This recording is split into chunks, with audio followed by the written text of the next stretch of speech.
Be your own pass. இனிமையா கல்யாணம் ஆகி செட்டில் ஆயிருச்சா, 2 பேரும் சேர்ந்து உழைச்சி உங்களுடைய சொந்த நிறுவனத்தை கட்டமையுங்கள், உருவாக்குங்க. தயவு செஞ்சு இன்னொருத்தருக்கு வேலை செய்யாதீங்க. சொசைட்டில அடுத்து வர லேட்டஸ்ட் ட்ரெண்ட் என்னங்கயா, கணவனும் மனைவியும் சேர்ந்து உழைங்க. நீங்க உங்களுடைய சொந்தமான வருமானத்திற்கான சகலவிதமான அமைப்பையும் உருவாக்கிக்கோங்க.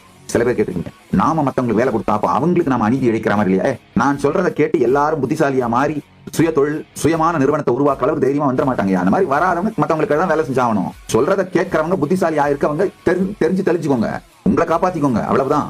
மற்றொருவருக்கு வேலை செய்யாம உங்க வாழ்க்கையை நீங்களே உழைச்சி நீங்களே கட்டமைச்சு உங்க பொருளாதாரத்தை நீங்க சம்பாதிக்கிற மாதிரி நிறுவனங்களை வாழ்க்கை அமைச்சுக்கிட்டீங்கன்னா அப்ப என்ன ஆகுனாங்கயா, நம்ம உயிர் முதிர்ச்சி அடை. இது முதிர்ச்சி அடையும் போது ஏற்படுகின்ற பலனை நீங்களே அனுபவிக்கணுங்கயா. நீங்க யாருக்கு வேலை செய்றீங்களோ அவன் அனுபவிச்சுட்டு இருப்பான்.